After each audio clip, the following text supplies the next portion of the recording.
Welcome to the Living Matters podcast, a space for entrepreneurs reparenting their inner child through human design while navigating business, grief, and healing from the inside out. I'm your host, Aypril Porter, ICF certified life and grief coach, human design expert, and author of Parenting the Child You Have. I've been an entrepreneur for over a decade, and I've lived through the burnout, the inner blocks, and the moments of wondering if I'm just too much or not enough. But through human design and reparenting, I found my way back to myself and learned how to build a business that supports my energy instead of draining it. Now I help other women do the same by healing the past, aligning with their true design, and leading from within. If you're ready to stop fixing yourself and start trusting who you already are, you're in the right place.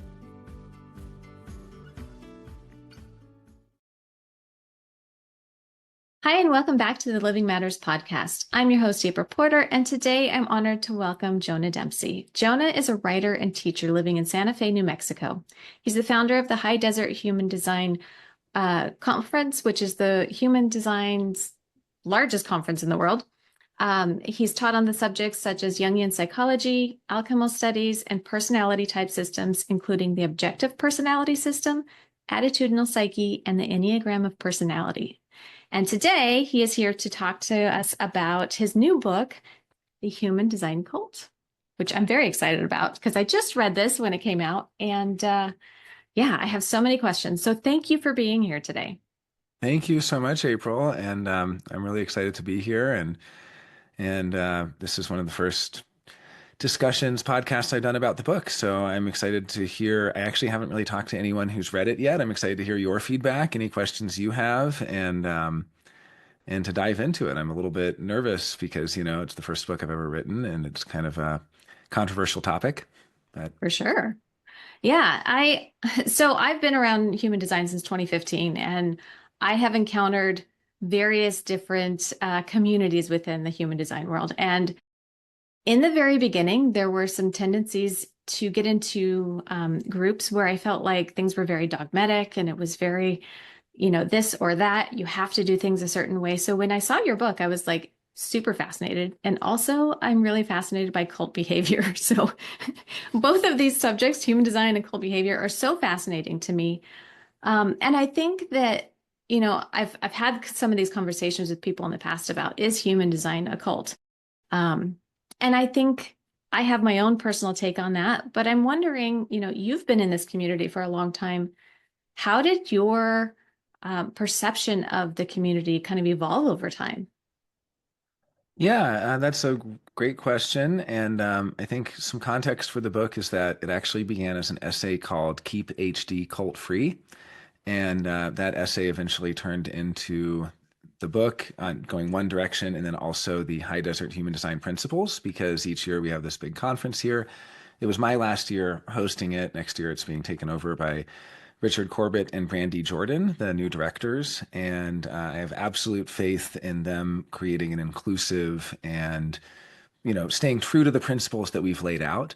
And so this Keep HD Cult Free message, which turned into the principles, was really like, that kind of came out of me getting more and more, just each year I found like in the beginning when I would like lecture on human design or do workshops, it was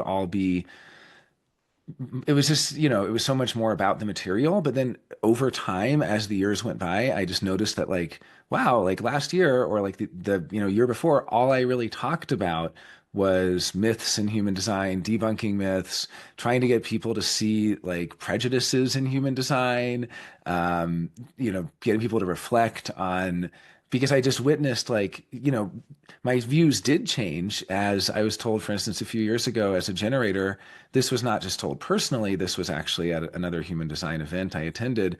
And there was a projector panel, and the discussion was like, projectors being gate kept out of human design. And they were like, generators should not give readings because every generator who gives a reading is stealing a job from a projector, and the projectors need the money. So every generator who gives readings, like, you guys are the problem. You are seven-centered. You are homogenized. You are not self. And it's your not self that makes you think you need to be a guide. And I'm like, wait a minute, I've given like 1,000 readings. I'm a little personally affronted. And so that led me on this whole journey of like, what is the human design body graph? How is that different from what in human design is called the personality crystal? What we would normally just kind of think of as like who I am as a person, my personality. Maybe even the eternal soul. I'm a big, like reincarnation believer. So I started to say, like, look, my personality crystal doesn't have a type. Like, yeah, I'm a generator in this life, but am I just a generator? Like, what if my personality crystal has been waiting for many lifetimes to be able to share its unique voice? And now I'm given this form and I want to share my voice, and you're like telling me to silence my voice because I'm a generator. I shouldn't give readings. So, like, basically, throwing the conference was a big part of it. I think the HDHD conference, I would say, has very, very little, if any, cult tendencies because it's a big event with a diversity of voices. Everyone's coming and sharing. But like, I would experience these little pockets of sort of like little echo chambers within human design, within different groups that to me had some very like negative beliefs that I found really limiting, harmful, offensive. I mean, don't give readings. Like, what's that about? And it kind of went on. And so then for multiple years, I would just be lecturing on these topics and I would be talking about like, let's like see the person for who they are and then see the body graph for what it is and not conflate the person to the body graph, like not say I am a generator, like I am Jonah and Jonah is taking this form as a generator. That's different than saying nope, Jonah's a generator. He doesn't know. He shouldn't guide. He shouldn't this. He shouldn't that. And so it kind of went on and on. And yeah, I mean, just to give a little context, yeah, it was around I mean, I really wrote this book after 10 years deep in human design, 19 years after finding it. And I was very deep in astrology at the time I found human design. So I sort of like had this whole evolution, like first 9 years of knowing about human design, of like not really taking the deep dive, then about the same time as you back in, 2015, entering into human design very deeply, like very profoundly, taking it so seriously, having a lot of really positive effects in my life. So I know that it does have this amazing positive potential. But then like disillusionment, sinking feeling of something's not right, tension, not knowing how to proceed. Eventually writing this Keep HD Cult Free letter, and then that was sort of the catalyst for the book. Partly how that letter was received, and a lot of the advice I got was like, do not talk about this, do not Mhm. write this, do not put this out there.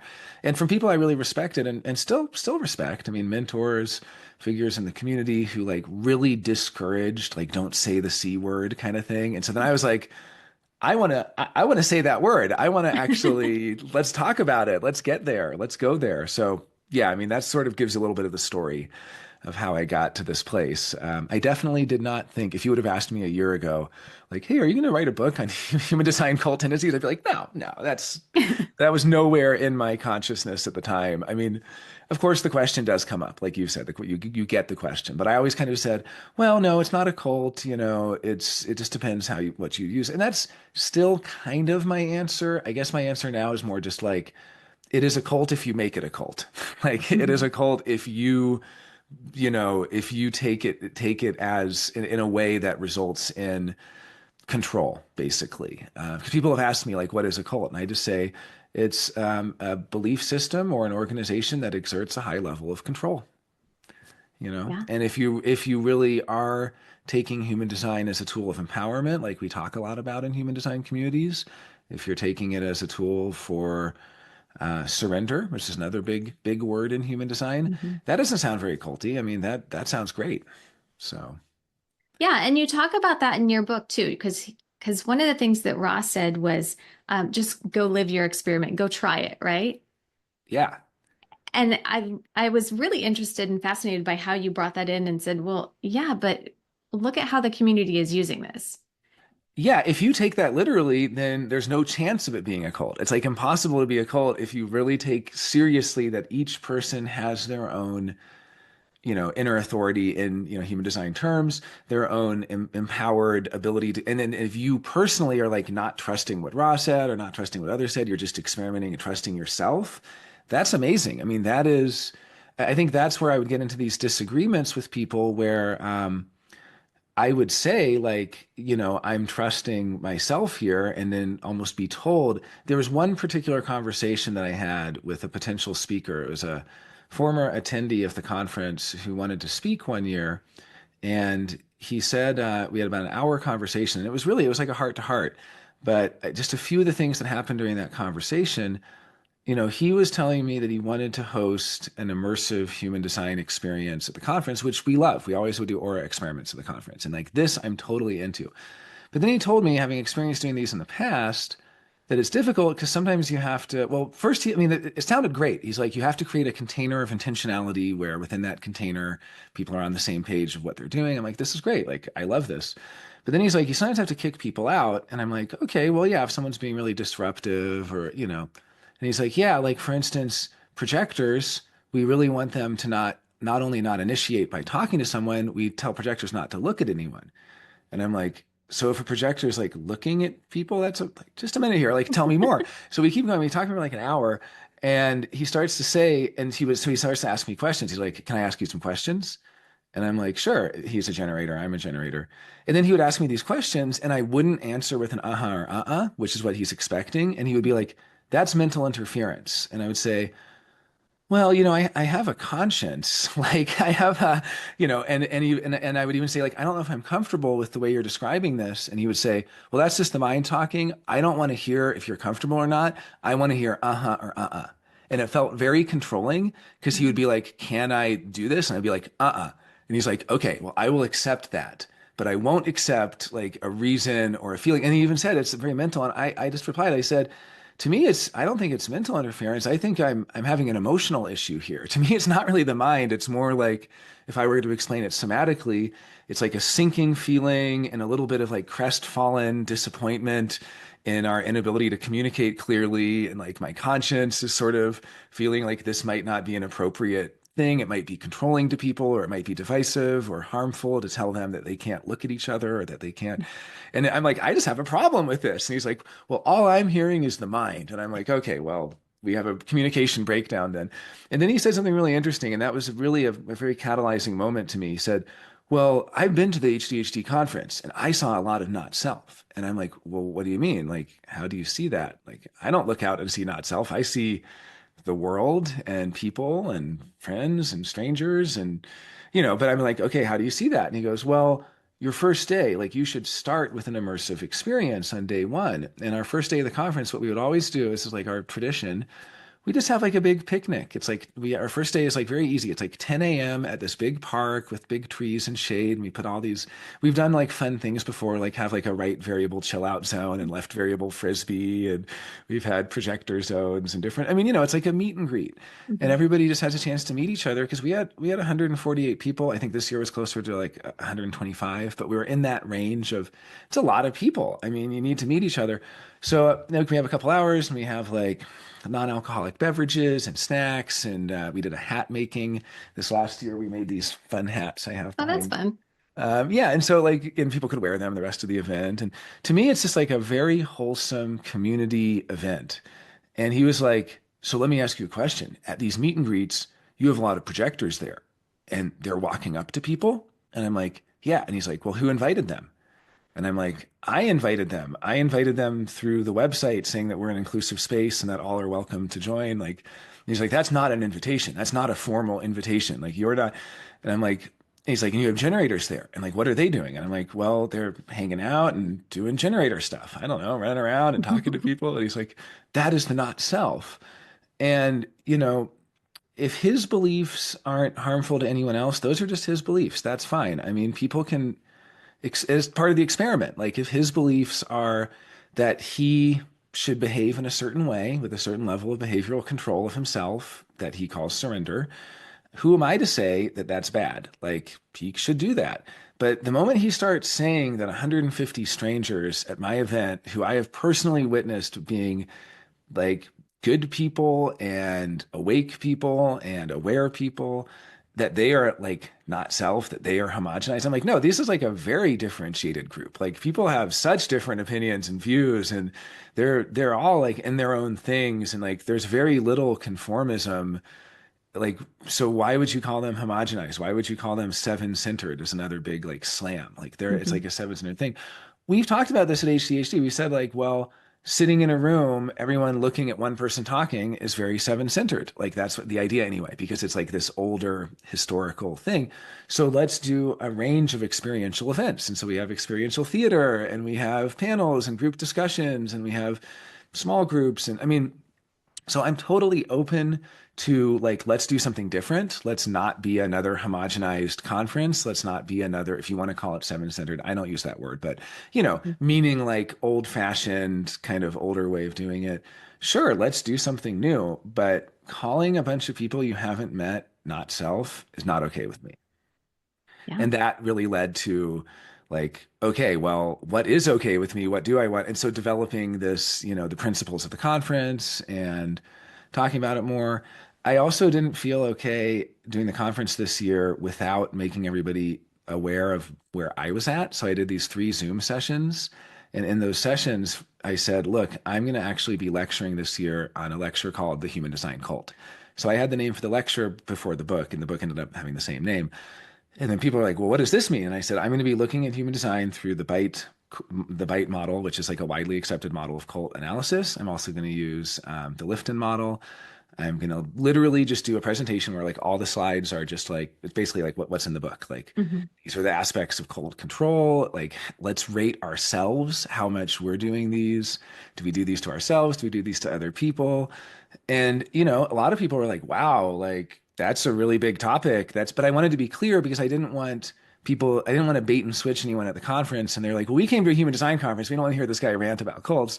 So I was just very open about it. And I was also like, at that time, reading a lot about information control, which is sort of operating in secrecy, which is something Hmm. cults do. And I was like, I'm not going to be secretive about my views. Like part of it is like low control. Let's not control each other. So I just was very open. We did these 3 Zooms. I talked about it, and then I put it on the website and the schedule, and a bunch of people dropped out. And I feel like half of it is totally up to them. They don't want to associate with something like that. That's fine. I mean, obviously, I'm not going to try to control them it'd be very, hypocritical Right. of me. But the weird thing was the people who dropped out were all, I'll just say, older guard of human design, and Hmm. were people that had all previously either confirmed, three were confirmed. One was actually already going to be in the Southwest traveling through at the same time. So it was like already in the area. It was a very easy thing to drop in. And then the other 4 or 5 weren't really confirmed, but were saying they would do a Zoom. One had done a Zoom every year for the last few years. And it was basically, they were all sort of like 20-year plus veterans of human design who I had either known online or met the previous year when I hosted an event in Ibiza. And we were all like friends and like we all really liked each other. And they were all like full of gusto and full of excitement for the conference. And I knew that there might be some blowback, but it really felt like a united effort. And I heard later there was actually a Zoom call about me with all of these figures where Hmm. some were defending me, but others weren't. But they were trying to decide whether I should be banned from this event in Ibiza. And they ultimately decided I should. First, I was told that I could send them the recording of my cult talk after it was recorded. But then when the book came out, they were like, no, he's like completely banned from our events and like do not touch. Like we cannot have any association with this guy. So like on the one hand, I'm like, okay, it's your personal choice. Like I don't want to control other people. Who you associate with is your choice. But a united front to shun is a little bit different. And I did hear from people who were on that call some of what was said. And it was a lot of language around like Jonah has lost his way. He is, he's going through a mental health crisis. Like there was a lot of like, it was a little bit different than just like, I'm not comfortable being here. It was a little bit like, we need to figure out what to do about this problem. And I was the problem. And so that was a little bit surprising to me because I spoke to some of these people and we even had like very heart to heart conversations. But I did end up feeling a little bit, at least in one case, there was a lot of guidance that was like so much compassion and empathy and understanding where I'm like, okay, this person gets what I'm going through. Like there is a grieving process. Like I was Hmm. grieving leaving this event and I was grieving this change of identity and these questions. And there was a lot of empathy, but then it sort of came around to Jonah, this is what I heard, like basically verbatim, you need to not talk about this. At that point, there was no book. This was just the essay and the talks. Hmm. You need to not talk about this. This is personal. This has nothing to do with human design. You're going through something right now, and if you do this, you will regret it because you will humiliate yourself publicly by talking about all of your personal mental health issues. Like literally, the phrase this person kept using over and over was like, "You have lost your way," and like I was kind of don't like some religious organizations say that if I was somebody's going to say, like I don't know which ones, but it seems like that's something. So I was a little bit, I mean, it was still heartfelt. It wasn't adversarial. It was still done with care, but then I started to get this creepy feeling of like, not even that they were intentionally doing it, but I just felt coerced and I felt a little bit manipulated because it was like, I put that in the book too about like the subtle coercion that can be pretended to be guidance. And the thing is, I don't even want to say pretend to be because I know this person well, and I think it actually was legitimate guidance. It's more just like, I'm just asking each of us to reflect, like when we give guidance to another, are we really sure that we're putting their best interests first, or are we repeating a belief that we've held for so long we've stopped questioning it? And that's something for each person to determine for themselves. But that was definitely like another moment that led me to write the book because, that was a moment of like, don't do this talk, don't do this essay, just like shut up, basically. And I'm like, what if I go the other direction? What if I actually keep writing and actually develop what am I trying to say? And then the book just kind of flowed from there. Yeah. yeah. And so you've touched on so many different things, but I want to circle back for just a second because I am a projector and I have also had some of those same sort of experiences. And one of them was early on where I had first encountered human design. It was one of those things where I danced with it. It was like, oh, this is really interesting. What is this? I need to know more. And oh my gosh, it's overwhelming. I don't even understand it. And so I went back and forth like this for a couple of years. And I had found a projector only group on one of our social media platforms. And I was in there and I kind of lurked and observed and kind of just watched the chat and was kind of observing what was going on. And then somebody had posted in there um, that somebody was living in the not self because they were a projector who was trying to have a business, and the people came back and said, no, you need to just stay at home like in your basement and people are going to knock on your door and come find you. And I was like, Wow. that can't possibly be. First of Yeah. all, we still have Yeah. to go live and interact in the world, right? And so I had made this comment on it and I got so much pushback and like so much like ridicule over it. I ended up actually taking my comment down because at that point I didn't feel secure enough in my understanding of being a projector really. Like I thought I did, but then when I got all this from this established community, I thought, well, maybe I don't know anything. I need to go think about this some more. And I took it down. And Yeah. I went in and actually took down all the comments I'd ever made in that group because I just felt so um like pushed back against. And I thought, this isn't for me because this doesn't feel good. Like I thought that this was supposed to be more accepting of like who people are as individuals, and it really wasn't the experience I had. So I kind of distanced from it for a little while and I ended up doing this dance. But now I completely love human design. I think it's a fantastic tool for a lot of things. But again, it's a tool, right? Well, yeah, and using it as a tool. I have a friend Ray who's always saying human design is a microscope, and you want to look through the microscope, look in human design. You can look at the most nitty-gritty microscopic, it's like we talk a lot about archetypes, but this is like a microscope for archetypes. Like what are the micro archetypes or what are the I mean, it's incredible for that. And I do talk about that in the book of like it has been a process of like it would be easy if I could just say human design doesn't work. It works, it does something, but we have to disentangle what that means. As far as your experience, I'm sad to say I've heard that experience from others as well of being so shut down in their inquiry. Do you have an undefined head? Do you have an Mhm. undefined ajna? All this stuff. Why are you, initiating? I do want to give a little credit to Kiara Christian, known as Mystical Heretic online, for, I mean, more than a little credit, actually, a lot of credit for really raising the question of cultic tendencies in human design. She's come to HDHD since 2022, so she's been to four of our events. And she is, kind of like me. I mean, we'll still talk human design. We will still gladly I can't speak for her. I don't have like a huge appetite to learn more. But if somebody asks me, oh, how does tone relate to color, or what is this tone about, or I'm happy to answer it. I'm not gonna like Mhm. not talk about these things. They're interesting questions, and it's interesting material. But she really, as a projector, ended up kind of writing about how she deeply, deeply, deeply experimented with like doing nothing and just living off her savings and not working and not initiating anything, and ended up getting really isolated and really alienated. And then when she began to question those beliefs, she got a job at a local cafe. She lives here in town. She came here for the first time for HC 2022, fell in love with Santa Fe, and moved here from Australia. So Oh, she wow. really did. Yeah, she was able to, and I think she has a relative who lives in the U.S. or something. So she was able, and maybe she has dual citizenship. I don't know, but she was able to live here and got a job at a cafe, and then started, after a couple of years of just being very isolated. And I would invite her, and she would come to things, but it's like if I didn't invite her, she wouldn't reach out because that was part of her. Like, I'm not supposed to initiate. Like, if I get Hmm. invited, and then, I saw her just at this last conference, and we actually spoke a few months before, and I told her about what I was going through. She was very supportive and just kind of said she'd got into a sort of analysis paralysis of second guessing so much and finally got through the other end of that. And now it is funny because depending how you read it, there are people who will say like, "Oh, she finally surrendered. She finally got out of the mind."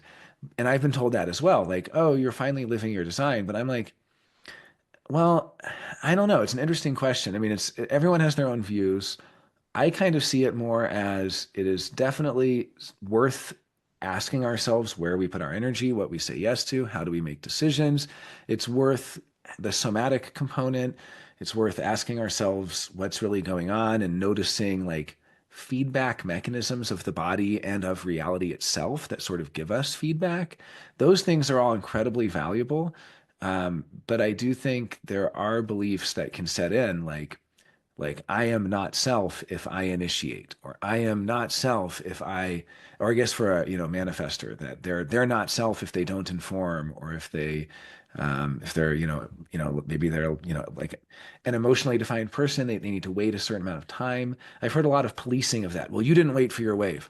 Well, how do you know? It's not your wave. I mean, it's and I don't have an emotional wave. That's its own whole thing. Like I kind of feel like I do, but then I've been told, no, that's just your not self. So there's a lot of, I guess what it comes down to, like your experience that you were sharing in the projector group is your experience, and that is hopefully valid for you. If you're sharing it with sincere, like just this is my experience, how can someone else tell you it's not valid, especially when they're paying lip service to this idea that we're all unique? Because isn't the uniqueness part of the uniqueness that we have different experiences?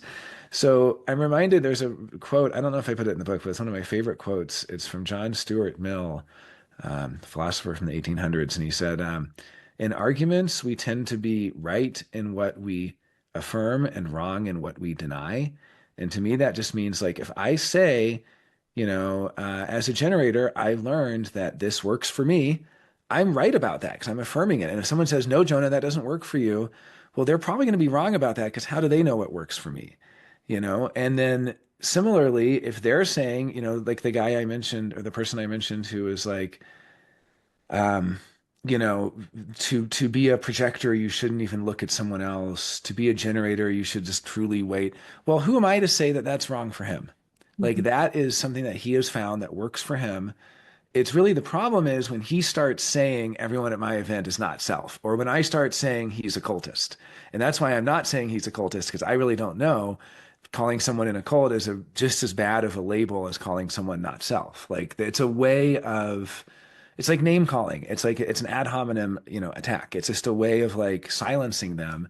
And so that's why when I said the human design cult, I'm not like you guys are cultists. I'm like these are the criteria of a cult. Like, do you agree to these? Are you doing these? And I think a lot of people aren't, and they would read that and go, "Oh, but I have seen that." And Hmm. I'm really glad that now I have a way to name it, because the power of naming is that once you can name it, you can sort of go like, "Oh, I recognize that. I have seen that. That is a risk. That is a pitfall. Like we can use this tool in an unhealthy way, and that would Yeah. be an unhealthy use of the tool." And I think we can do that with any system. So, what you were saying about kind of lumping people into groups, right? We do this in human design too with type and strategy, right? Type. And I think that you touch on this in the book that originally even Ra didn't include type. This That's was right. something that came later. And I see that this is one of the places where people really get hung up is I am a this and I can't do that. I am a this and I have to do this way. It's like the projector. We can't go initiate. We can't go out and look at people or whatever. We can't talk to people. We can't. I couldn't have reached out to you to schedule this interview, right? If I were living by that, this would have been me living in the not self and not operating correctly. But I don't believe that. I believe we live our lives and we make connections. And yes, for those deeper things, those invitations have to be there to continue that shared energy. But there's nothing stopping me from reaching out to somebody except Absolutely. myself. Absolutely. And I think I mean, I think there's a real fear that probably has some basis in some valid basis, which is that you're trying to get people to trust themselves. It's very similar to like a therapeutic environment where you want someone to trust themselves, but they might be trusting. I mean, there's a lot of different versions of this story. Like for trauma-informed somatic experiencing, they're relying on their trauma, or for certain, like psychoanalysis, maybe they have repressed a lot and they don't fully know the full extent of their unconscious desire. Human design has a similar narrative of like, okay, you have to get to know yourself, and strategy and authority is presented as a way to do that. And I think it actually is, because I do happen to believe that when you experiment with the different way of making decisions, you do get to know yourself. But at the end of the day, it's going to be up to you personally for what feedback mechanisms you're looking for that it's the right decision. Like I look a lot at synchronicity. Other people might not, but for me, we were just chatting and you were like, oh, you were just in Santa Fe recently, and we were talking about it and connecting. And I could just immediately tell, like within like 30 seconds of talking to someone, I can tell if we're going to connect or if there's going to be some sort of inability to connect. And I immediately felt the ability to connect. That to me is an indicator. Like when you asked me to be in this interview, I just was like, that sounds great. I've been wanting to do interviews. This is something, I mean, I don't really already my experience of sacral response changed, where in the beginning I was just making sounds and then I stopped making sounds because I started to just notice. It's almost like a checking in with myself of like, do I have the energy for this? Am I doing this because I'm telling myself a story that I need to do this? Am I doing it out of obligation? Do I feel a sense of dread? Do I feel a sense of excitement? Do I feel a full body yes? I mean, already my experience of the sacral response had like changed so much over the years from uh-huh, which was sort of how I learned it, just a sound, to being Mhm. like, no, actually, it's just checking in with myself. And so then, 9 months ago or so, kind of right when I started going through a lot of these changes, I really, at that point, it was so like, it's a good question of like, how do I make decisions now? I'd almost forgot how I made decisions before. In a way, I still do check with myself, but I guess I check with the entirety of myself. And I just sort of ask myself, like, do I want to do this? Is this something exciting to me? Or even, it's not that I only do exciting things. I mean, I do my taxes too, like I do, just like, is this something that I'm going to do? And it's not just critical thinking. I am engaging critical thinking, but it's also conscience. It's also heart centered. It's also physical. It's mood. If I'm really tired and I've been going so hard and have so much obligations, I know that I'm overwhelmed. I don't have energy for that. Um, like it's checking in with everything. It's like mind, body, soul, heart, emotional, everything. It's like it all comes together to make the decision. And this is something that for a number of years I kind of arrived to on my own because it was the only way that I could reconcile my experience of like in the beginning being very sound oriented and and then later being like, well, isn't it more than that? Isn't there actually this holistic being? And so I eventually I would actually lecture on this in human design terminology, talking about how it's the magnetic monopole and the G center and all of these HD terms. And that strategy and authority is just like a way of accessing that.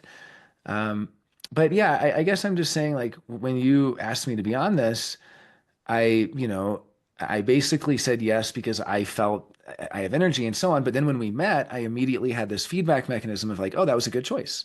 Mhm. And I've also reminded myself it's not the end of the world if I make the wrong choice. If I say yes to do something and it's not my vibe and it's not my people and there's no positive feedback from that, I can get out of that situation. It's not like I've done something wrong, you know. There's no guilt or shame or sin or, you know, it's almost like not self is a sin for some people.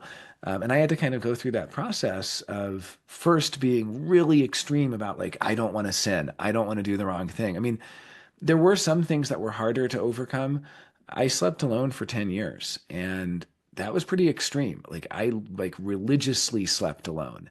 Like I was so religious about that and it almost became a fear or a phobia of like I'm going to get conditioned if I sleep around people.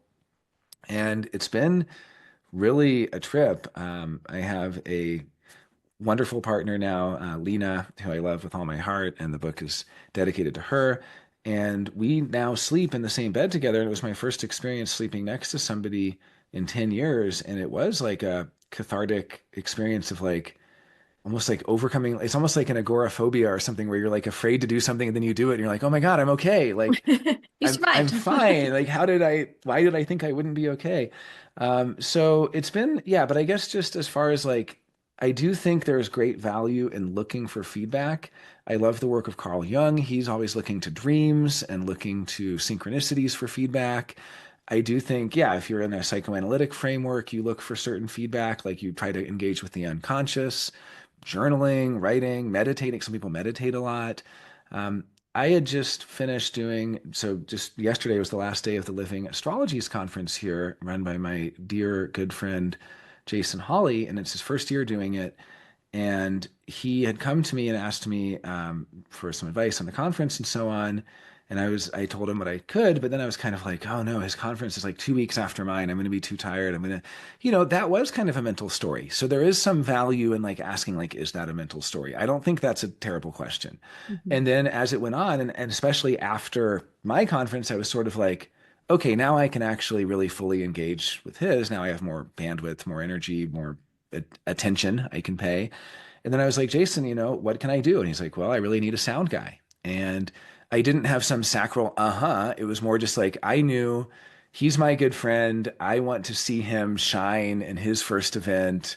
It was like a very like full body sort of experiential thing of just like, I'm so excited for Jason doing this. And then I said yes to it. And then from the moment I got there, there were just so many amazing synchronicities. I saw old friends I hadn't seen for 10 years that I didn't know would be there. Someone else from the local community volunteered that I had no idea was a volunteer, and we hung out the whole time. Like all of the feedback came in, and I was like, this was like I already knew I was going to do it no matter what because he's my friend and I want to support him. But then everything else was just like cherries on top, like buckets of Yeah. cherries on top that just sort of came in. So that's my whole thing. People have asked me like, well, how do you make decisions? I'm like, well, I do my best and then I look for feedback. And that's basically my process is like, I do the best I can to be honest to myself and authentic to what I believe is going to be the best decision. And then once that decision is made, I just look for feedback to if that was the right or the wrong decision and I adjust accordingly. Mhm. So that's the best I can do. I mean, that's kind of what Absolutely. because yeah, it was a process. Like when I started in human design 10 years ago, 9 years after I found out about it, but I say 10 years was when I really started it. Um, it was like extreme. It was like if I didn't have a strong, it's like muscle testing everything, right? It was kind Mhm. of like, do you want a sandwich? Okay, do you want do you want a bag of chips? Uh-huh. Okay, I'm gonna eat chips for lunch now or something. So we were just talking about trusting, right?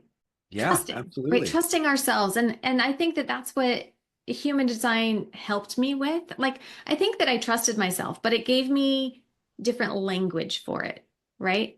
And me being an emotional authority as a projector, I very much leaned into how does it feel? And Hmm. yes, there is the wading through the wave, but I have a tribal wave, and that tribal wave could take months before it explodes. There's other times where it will explode 3 times in a day, right? Like, how out of alignment am I right now? But it really came down to like, how does this feel? How does it feel in my body? How do I feel if I say yes to this? How do I feel if I say no to this? And And I think that maybe there's even some benefit to having this kind of more obscure feeling. Like there's no 100% certainty with emotional authority. And so I think that when you're talking about like sacral authority, maybe sacral authority with emotional or sacral, define sacral with emotional authority even has a bigger benefit because it makes you pull back a little bit from that just and like, well, how does it feel? Absolutely. And for many years, I sort of reconciled what I was told, which is that I will have 100% certainty, with my lived life experience of being much more flexible, like what you're describing. And I just said, well, look, I have an open solar plexus. I don't have an emotional wave, theoretically, although I do somewhat experience it. But we're all emotional beings in the sense that we all have all the centers, we all have all the gates where, I'm living in an emotional world. It's all like, I really had come to my own ways of describing a lot of things in human design that worked for me and that were based on my lived life experience. And for the most part, I don't think anyone even disagreed with them. Like it's not like I think like I would give a lecture and say, well, I have an open solar plexus, but I still wait to make big decisions. And people will be like, oh, no, no, you're wrong. Like I will give a lot of credit to the people that I've met, for the vast majority of people in human design, are actually very open to alternative interpretations, especially when it comes to something like strategy and authority. Like, well, how does your authority work for you? And that was actually one of the really exciting things at the conference each year, would be to hear different people's version of that. Like I remember hearing Martin Grassinger's version, which I absolutely loved. He said for him, the sacral center as a generator, he has this experience of his sacral as having this binary switch where it has to switch between creative, inspirational work and mundane, like doing the dishes and cleaning. And he basically said for him, he doesn't make sounds. He doesn't notice a lot of the things other people say. He notices, when have I done enough of the doing the taxes and doing all the sort of mundane stuff that now it's time to get creative? Or when have I burned out the creativity, or like got to the point where it's a good place to stop on the creativity and it's time to go back to that? And sort of like, so for him, his whole description of sacral response, I never heard Ra say that. I never heard anyone say that, but it was like a very nice way that I could relate to, of something to notice. So I think a lot of what people in human design are doing are discovering and exploring ways of noticing feedback, and that could be internal feedback. There are people from like somatic experiencing frameworks or muscle testing or things like that, where you're really like noticing in your body. And then also the other side of it is the external feedback of just, once you've made that decision, once you're on your journey, what do you encounter? And then how do you deal with that? If you encounter a roadblock, do you just persevere through it because you have such conviction that the decision was correct? Or do you take that roadblock as a sign to go a different direction? And that's something only you can figure out. Like nobody can tell you what to do in that situation. That is part of like, we do enter into this state of tension where there is no one way. There is no one answer every single time. Like maybe one time you go past the roadblock. Maybe the other time you go, well, that roadblock is telling me to go a different way. And that's just up to you to sort of determine. I do love the idea of strategy and authority. I want to say, like, one of the comments I received in this book is like, it's a shame that after so long in human design, Jonah still never understood his strategy and authority. I'm like, well, that's presumptuous of you. Okay. But I guess it's presumptuous of anyone to assume anyone assumes, or knows their strategy and authority. But I will say that when I first got really deep into human design in 2015, it went from something I had read a little bit about and had sort of an intellectual, not even, I didn't really have intellectual understanding. I knew what it was, but I never really took the step. And then I had this pretty in-depth, I mean, very in-depth 4-hour reading full of talk about feedback, so many synchronicities. The person I met, we kind of met randomly. They actually had guessed I was a 5-1. They're like, you've got to be a fifth line personality. And I was like, well, how do you know that? And then we looked at the thing and, and you're a generator. And so they told me all about the sacral, the undefined solar plexus. So I'm here to just sort of wait and get back in touch. Like there is a waiting period, but it's almost like wait. It's not waiting out the wave. It's like waiting to get back to center or something like that. And I started doing that very, very extremely. And about 9 months into that, I did have some sort of moment of surrender. Like I do feel like there is a practice that I did get to a place. Like I guess what I'm trying to say is I'm not trying to invalidate anyone else's experience experimenting with human design because I've had people tell me, Jonah, this has changed my life. And I'm like, yeah, it changed mine too. And for the better. And for the better. Like it literally got me to reevaluate where had I committed all my energy, where had I said yes to something that didn't really that wasn't in my, alignment of what I wanted for myself and with my identity or with who I was. It was very powerful, and it did take about 9 months to then get to this place where, for about a week straight, I felt this huge sense of relief.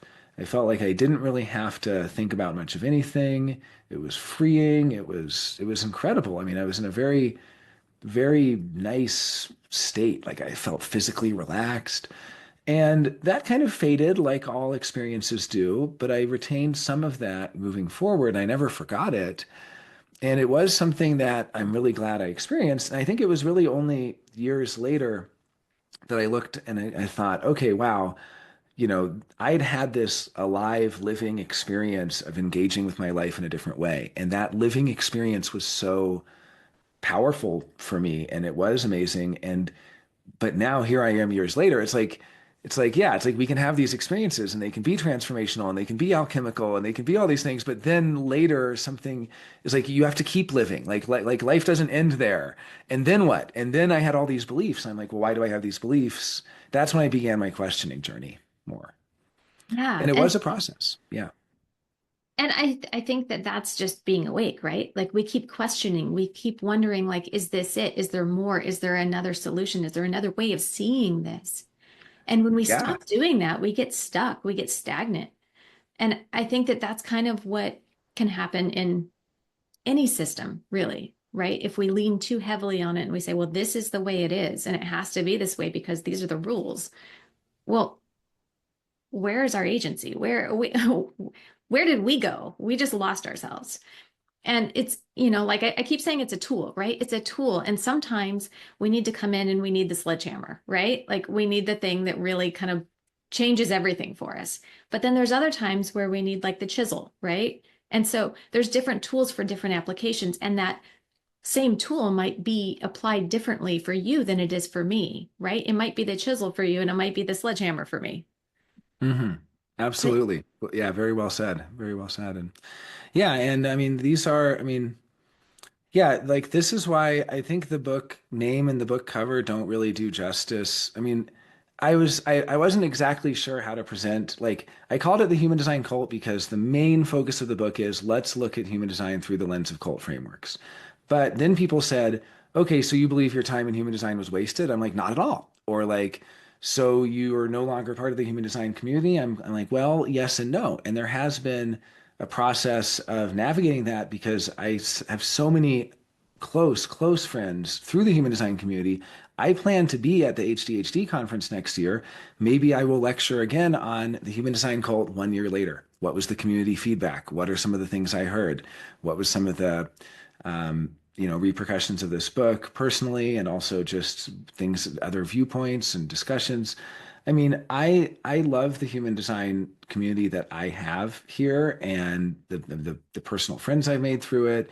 I have a lot of bonds. Like I'm not breaking all of those bonds. I have those bonds, and they are strong, and they are in a way a number of them have been tested. A number like I've had close friends who have been very disappointed in me with the book, and thankfully, mostly we've navigated and it's come around. But even before the book, just me talking about it, and I think what also, I probably should have said I've retired from giving human design readings, but what I said is I've left human design.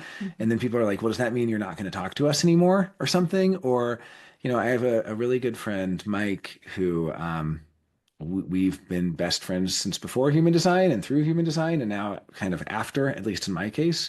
He still does a lot of human design. Michael Steenbeck-Litvin, many people know him in the community, and I will still attend his talks because he talks about the most interesting things, and I love to hear his interpretive lens. And, he did a talk on Bronze Age, on global cycles from the Bronze Age to the present, tracking civilization collapse through the lens of global cycles and change. I mean, it's incredible stuff. When I first told him about all of my experiences and what I was basically like, I'm leaving human design. At that point, I also thought that it would be the last HDHD conference, which was its own form of like heartbreak. Thankfully, Richard and Brandy stepped up to be the new directors, and I'm like actually so relieved because I do think it's a really special thing and it should keep going, and it will with them. But there was like a very pivotal moment where I was like talking to Mike and saying, look, I'm not doing human design anymore. I'm actually, at this point, there was no book, but I was just like, I just do not feel good about a lot of the things I've seen. The reaction to my Keep HD Cult Free letter was like universally negative. Nobody wanted to sign it. Nobody wanted to talk about it. These talks that I'm going to be doing at the conference on human design cults have like got made everybody drop out, and there's been this huge blowback.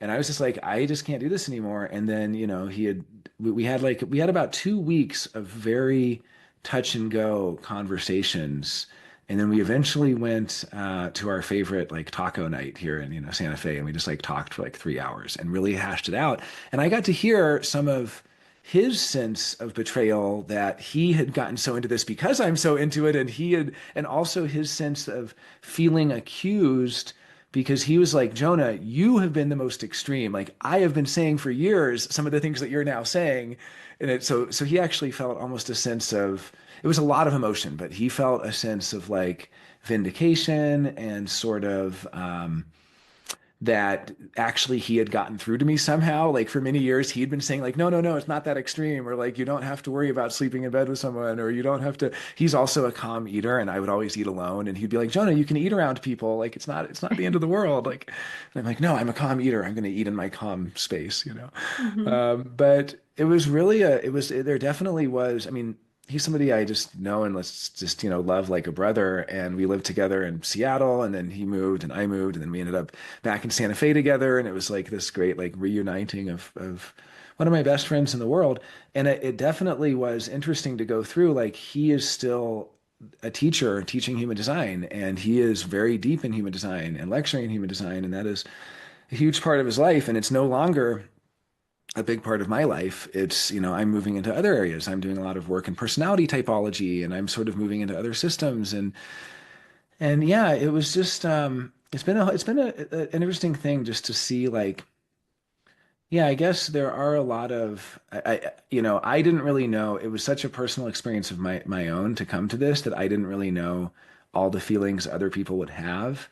And starting to, but then it can make sense. Like people will feel betrayed. Like they've taken a Yeah. class with me and I've told them all this stuff. And now I'm telling them I don't believe it anymore, or my Mhm. beliefs have changed, or my understanding has changed, so that perhaps what I taught them as an authority, not that I ever wanted to be, there is a bit of like trickster energy there where they feel Yeah. tricked. And I don't want the negative trickster energy to come out. I want it to be a positive thing of like life has trickster energy. We all do the dance with Mercury. We all have this, thing where like what you believed so strongly changes, or life keeps moving. So but yeah, I know one of the things you originally asked me about in preparing for this interview was like grief. There was a Yeah. huge grieving process, and then a huge relief process that it wasn't as bad as I thought. Like I thought I was losing like certain friends at certain points, or Mhm. just that I was distancing, or that there were these new barriers.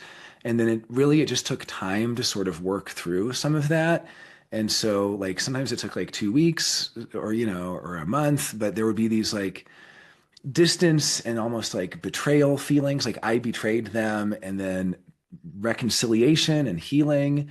And even at the conference this year, there was a lot of that feeling where certain people came to me and said, I felt really betrayed, but then I saw how you showed up at the conference and made yourself available to talk about these things. And now I kind of like there was like a reconciliation process. Like it was a little Mhm. bit, I still feel like there are people that I have not talked to since the book came out, where there needs to be some reconciliation at some point in the future. It's just maybe they live in Europe, or maybe we just haven't got to see each other, or like there has been damage. Like it was damaging.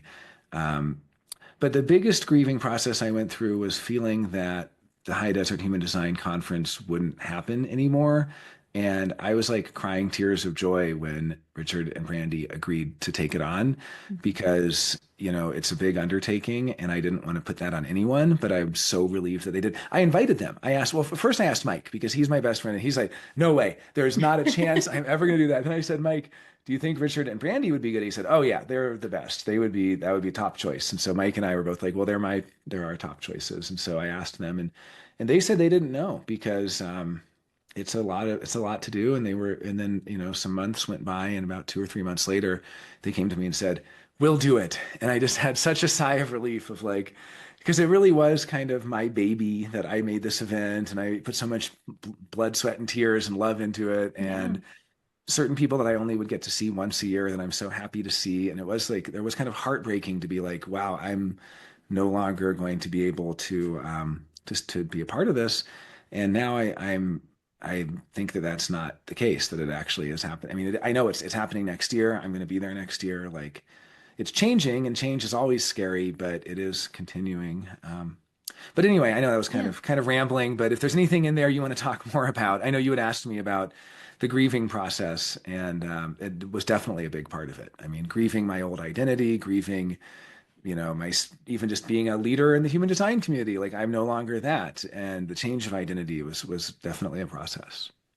Yeah. So was there like a moment? I don't I think in the book you say there wasn't like a specific moment. Was there that you had this realization was like, this doesn't work for me anymore? There was definitely a moment where I had a really bad sinking feeling that wouldn't go away, and I Okay. recognized it. So, speaking about like how do we recognize feedback? Like there's synchronistic feedback from outside, there's internal feedback from inside. This was definitely internal feedback. It wasn't like synchronicities were happening telling me it was the wrong direction or anything. It was more like, no, like I have a sinking feeling, like a crestfallen feeling, a feeling of just deep sadness, and that wouldn't go away for like 2 weeks. And I don't want to go too far into the other areas here, but I will just mention very briefly. You mentioned in the introduction that I do objective personality. That's a personality system based on the work of Carl Jung, primarily. It integrates other things as well, but based on Jungian personality. And one of the things I learned is that we all have different ways of grieving and of processing. And people always say that, like everyone grieves differently, everyone processes differently. What the objective personality system has given me is more understanding of how I grieve and how I process. And it might be very different from how you process. It might be, and the different aspects of that. And so there basically from my experience in that system, I had like maybe 3 times before, because I've been in that, I learned objective personality in 2017. So it's been similar to my human design trajectory. I've also been very deep in this other personality system. And I love the work of Carl Jung and I love archetypes and I love all of this. So I've been kind of engaging with that. And I basically had sort of learned like there really only were a few times before when I had had this same sinking feeling, at least in the last decade, maybe when I was younger, I don't know. But it was kind of like, it's like the feeling of like being at a job and you don't want to quit. You want to stay there and you love everyone there and you're part of it and you're part of the team and they have so much expectation placed on you and you're doing great work. But there's just some feeling that won't go away, or a relationship and just like the relationship has run its course, but you've been with that person for 10 years and you don't want to leave them and you love each other and you started a life together, but there's just like a sinking feeling. So that is that same internal feedback that I just could not shake. And I want to say it was February of 2025. I mean, again, I'd already been kind of writing about this stuff, thinking about this stuff, talking about it. After the conference the previous year, 2024, um, I then threw a big event in Ibiza, and that was incredible. That was a very like amazing, magical, wonderful. I had no sinking feeling there, but then after that event and during the kind of over the winter, I did a lot of traveling and I spent a lot of time alone, and I spent all this time sort of finally having the breathing space to go deep within and sort of do some of the internal processing Mhm. because, it's good to talk about things, but it's also good to like sit with them. And they're both valid processes. And I had talked about a lot of stuff, but I hadn't done a lot of the sitting. And so I think the outcome of that sitting, it was after, yeah, I had a February event. The event went really well. It was a retreat. And that was also, it felt great. But then after that event, I started to get this feeling. And then as I was talking to speakers for the event, for the conference this year, There was this one conversation, and after that conversation, I was really left. This was the conversation I mentioned about all of the everyone's not self and how are people initiating and all this stuff. And it's like, and then I started to sort of piece together some of the it just sort of started to hit me like I basically had to spend a lot of time alone. I had to spend like a couple weeks. I'm normally a very chatty, affable, outgoing guy, and like for a couple weeks, like I was kind of solemn, and I was a little bit, "What's wrong, Jonah?" I'm like, "There's nothing wrong. I just need time, you know. I just Hmm. need to, like, or I just would say I'm just going through something." And I was in this internal state of just sort of going through something, and it was, I talked to my mentors at that time, Genoa and Lasita. They were very supportive. I talked to a couple other friends at that time. Debbie Wiseman, she was super supportive. We had a lot of different ideas. And some of the ideas that I heard were like, well, Jonah, it seems like you're having a real problem with certain beliefs in human design, why don't you just not invite those people to the conference? And then I'm like, well, that's not a solution because then I'm just as divisive as I'm accusing them of being. I'm saying they're being divisive by calling me not self. I'm divisive if I don't include them. It's like this thing. So and I was kind of going through that and I just kept going deeper and deeper into this feeling like it wouldn't go away. Like no solution would give me comfort. It was kind of like it was like Edgar Allan Poe, Telltale Heart or something. It was like the conscience. It was like the dun dun dun dun dun dun. It was like Hmm. just like this beating in my head, you know, of just like, okay, like that's not a good solution. Like, okay, I write this letter, keep HC cult free. Well, that doesn't, it's not enough. And so finally I was like, why do I have so much identity wrapped up that I have to be the one to do this important, significant work, you know, and I guess it is important work, but I mean, I started to question it a little bit of being this figurehead in human design. And couldn't this just be some egotistical, narcissistic power trip? And I mean, and thankfully I got through that because for a while I started to go into this really negative place of like, what if I'm perpetuating all of this harm to others without knowing it? And then I kind of had to do like a whole like personal inventory of I've given a lot of readings, I've taught a lot of classes. Like, have I taught people limiting beliefs, like they're being not self if they're initiating? Have I taught people, you know, oh, you're not self because you're sleeping in bed with somebody else? Or, and I don't think I have, but for like a week, I thought I had. And I basically had to do this deep kind of personal inventory. It's almost like the sobering moment you always hear from people in 12-step programs where they do like this inventory of like Hmm. all the people they've hurt. Did they do all the apology? Like I didn't go that far, but I definitely had like a crisis of am I really the one who has been the worst offender? And then I did a whole inventory. I was like, no, I'm not the worst offender. Like I'm like somewhere in the middle. Like I definitely was fanatical in certain ways. Since then I've had people come to me and say, like, Jonah, like 3 years ago, you completely shut me down and controlled the narrative by telling me that it was my this aspect of my chart or that. I'm like, oh my God, I probably did. You know, I don't even remember doing that, but I accept that that was their experience because there is this sort of getting carried away or swept away. I talk about it in the book. It's like this archetypal possession where you just get swept up in something. And Hmm. it really is sort of innocent. It's like innocent evil. Like, I'm not saying evil in a totally evil, but, you know, Yeah. doing harm, like innocent harm. Like, I didn't mean to harm anyone, but probably some of the things that I said may have led to that. And for anyone that did take on limiting beliefs because of me, I am sorry. You know, I think I was doing my best to remain true to the spirit of Ra's message while also having to navigate that myself. So I wouldn't bend what he said as much as I would just interpret it in a way that sat right with me. Like we talked about this just a little bit, you know, already of like, well, for me, sacral response wasn't just uh-huh, uh-uh. It was more of like how to how to feel in my body what is in alignment. But yeah, I mean, it was a huge process. Like there was a catalytic moment, but then after that catalyst moment, it was just like echoes of like going in and sort of being very, um, I don't know, just very introspective, forlorn. I mean, I guess in human design terms, it was a deep state of melancholy, something like that. But I think even outside of human design terms, that's a valid word to describe it. It was a melancholic Mm. experience, and it was very hard to get the enthusiasm back because I was still throwing the event. I sort of, at first I was like, should I just cancel HDHD? That felt like too devastating. And I'm so glad I didn't because it was such an amazing conference this year. But I finally kind of made it through the fog and I was like, nope, I'm going to do it this year. It'll be the last year. I'll invite Richard and Brandy if they want to do it. And then they said yes, and it just got better and better and better. So it was like this like real low point. And then Hmm. after I made it through, it started to come together of like what the conference would be this year. We had 42 facilitators. I was the only one really talking about cults. So there was still a lot of human design.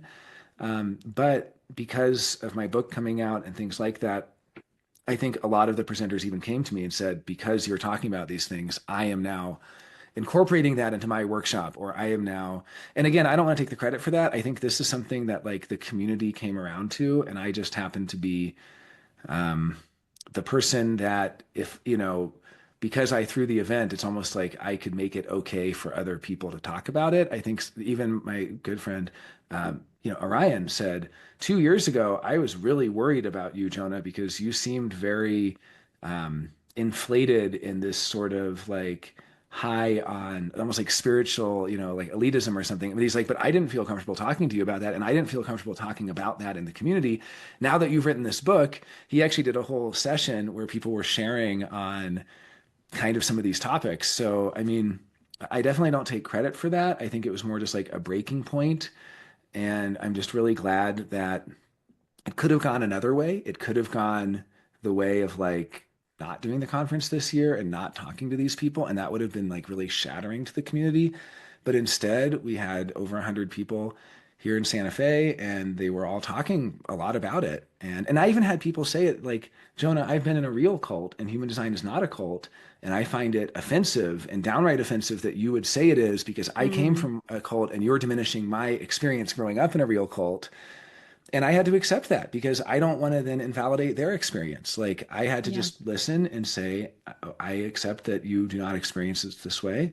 And I thank you for sharing that and feeling safe to kind of say that. It was actually in a group and safe to say that. And so it's like my experience is different. I experienced myself taking on a lot of really limiting beliefs and becoming really fanatical, and other people didn't, and that's their experience. So, Yeah. is human design a cult? Yes, if you experience it the way I did, and no, if you experience it the way many other voices in the community do.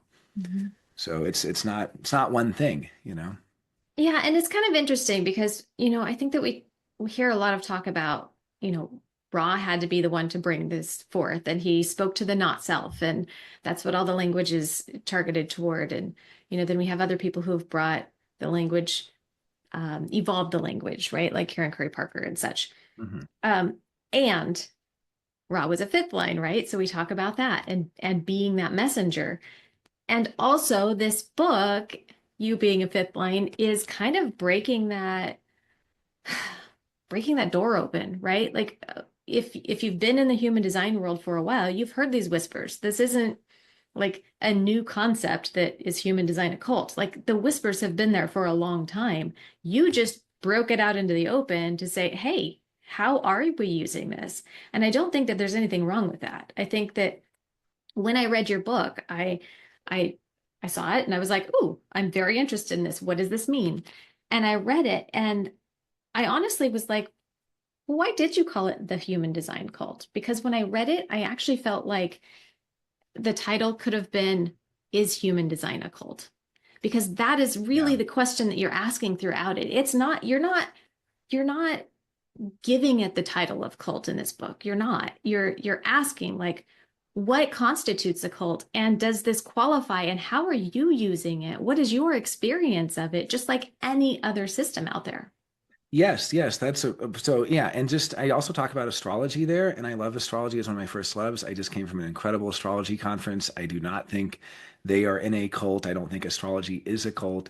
I have met people who have sort of created their own cultic bubble within astrology. There are certain sects within astrology that Right. say everyone else is wrong and nobody else is valid, and they have certain, I mean, like I do think you can create a cult in anything, and I do think that I personally belonged to my own version of the human design cult, which was a version that if you're sleeping in bed with someone else, you're not self, and if you're not waiting your emotional wave, it was like maybe I shouldn't have called it the human design cult. I could have called it like, I don't know. It's almost like being like police or something, or like authoritarianism, like inner or outer authority, or like, I mean, they're definitely, I mean, there's so much talk in human design about trusting your inner authority, and yet my inner authority doesn't tell me if you're living your design.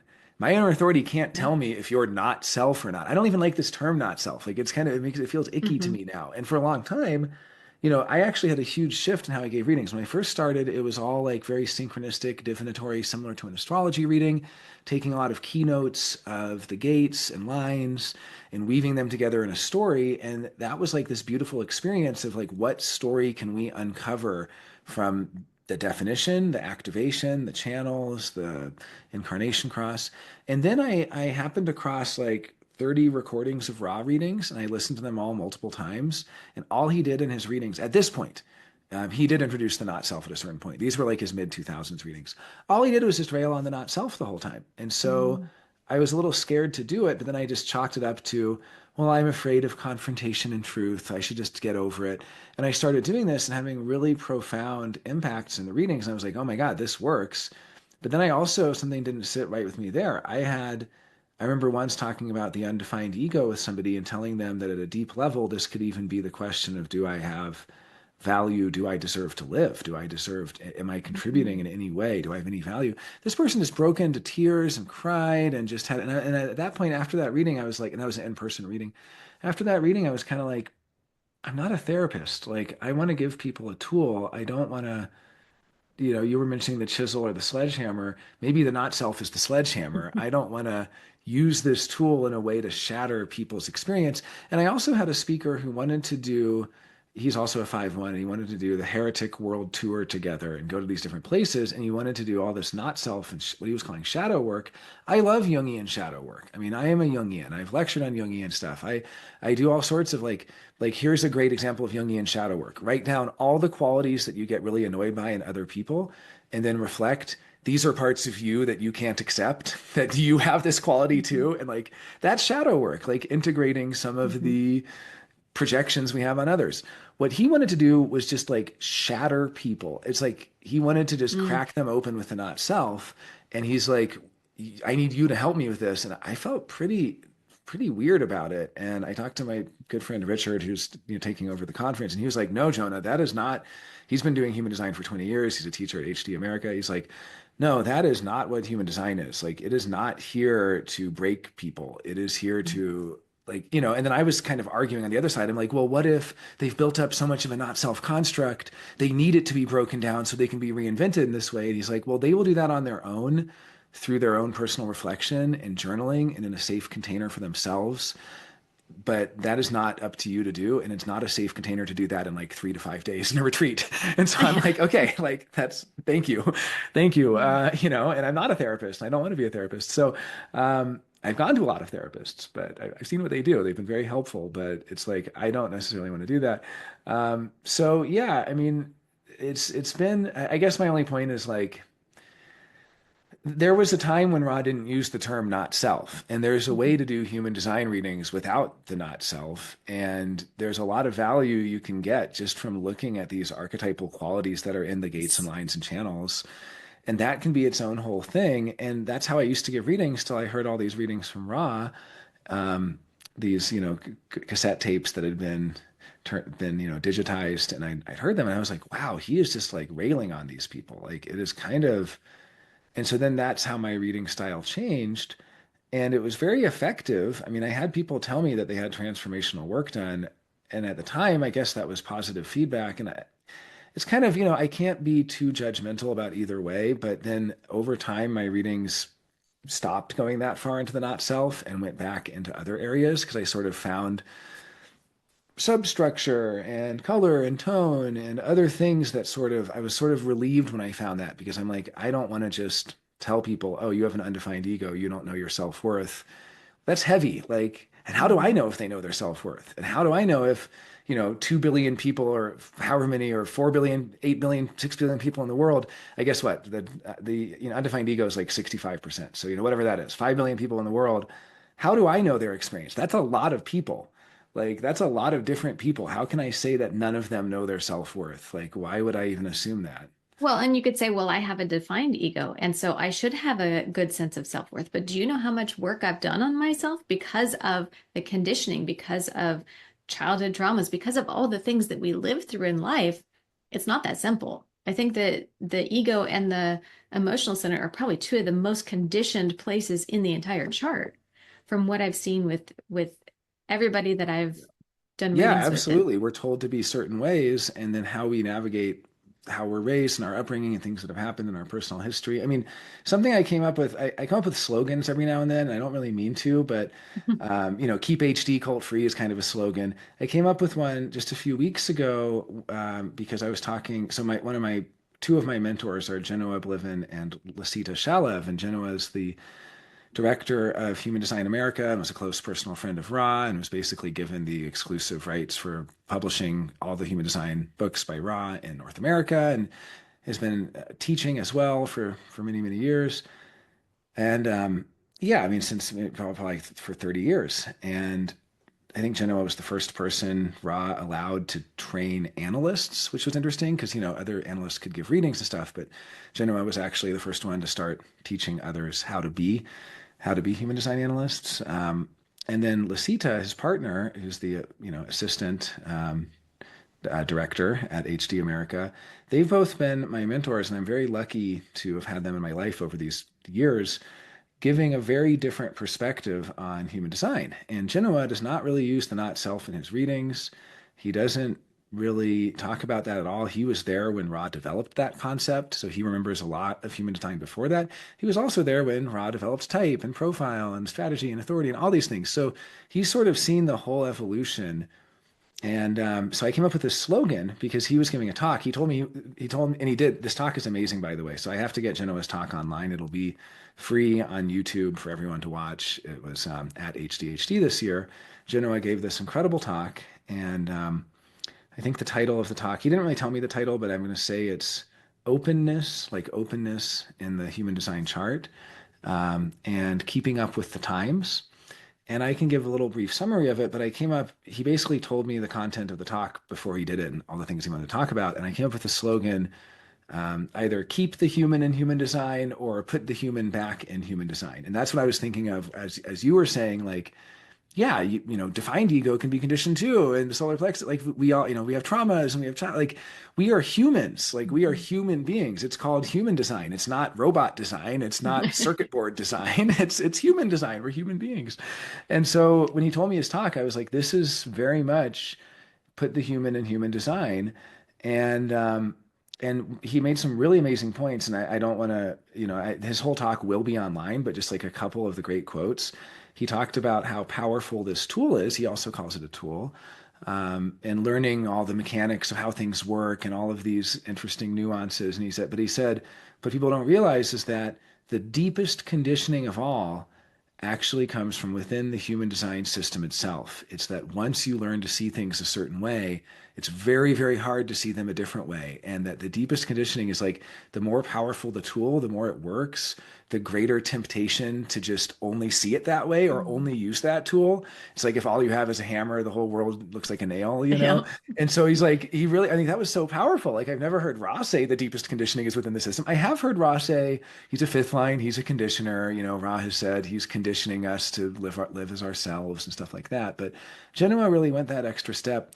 And then he said something else really wonderful too. He said, he used the example of tarot cards, and he said and Genoa is such an amazing storyteller. The way he put it, he's like, the great mystics, the great wise mystics of the ancient ages knew that it's very hard to preserve the true mystical information, the divine information of the ordering of the universe, that temples get destroyed and turned to rubble, that idols crumble. They decided that they would encode this information in cards because by tying it to the vice of humans, they know that humans love gambling and they love cards and they love games. And so by tying the mystical information into the cards through the tarot and through cards of the magi and things like that, that they could preserve this information. And he said, well, Ra did the same thing by tying human design to the not self, that the Mm. not self strikes a chord with people and that the negative will be preserved. And it's very hard to give people information that is not tied to some emotionally charged thing. He's like, the not self is like this carrier or this vessel. But then Chinua said, but it's up to each of us to decouple it, to remove it Mhm. from that, to basically, we have to like remove the attachment to this thing because that was just the carrier to get human design out there. That was how Ra Yeah. universalized it. But that is not the core of the teaching. The core of the teaching is in the body graph and the gates and the lines and the keynotes. And I thought that that was a really powerful, um, you know, really powerful message. So I'm going to get that talk online. We Yeah. recorded it. He gave a talk to a packed audience and everybody was like just standing ovations. And it was really powerful for him to do that. And I'm so grateful for Genoa to I felt very supported personally also because like he had a very different message. His was a lot more positive than mine. He did question my title of book. He questioned the cover. He did say, well, Jonah, you decided to go that way with it.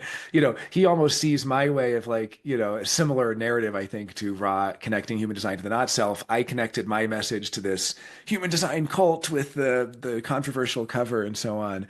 And I didn't do that on purpose, but maybe that was like a way of getting the message out there by being a little bit bombastic or a lot Well, if we bombastic. soften it too much, then people don't hear it, right? I mean, that's kind of the idea that Ra had in the beginning was like if we're speaking to the not self, we're waking people up.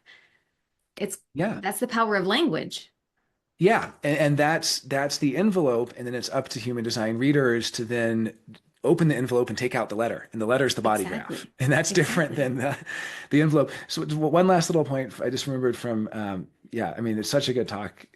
But here's one other point Genoa made from the talk. He said, if you are raising children, and I know you have a book on parenting children, and he said, well, it's perfectly normal and natural and healthy to tell them not to step off the curb because they could get hit by a car. And it's so important that they're afraid of stepping off the curb. And the Mhm. fear, I mean, to a degree, I mean, you could argue, you've written the book, so you tell me, but just going with it for a while, that at least I mean, I think even young children can understand the reasons behind this. Like, well, that's dangerous. This is safe. This is a dangerous thing.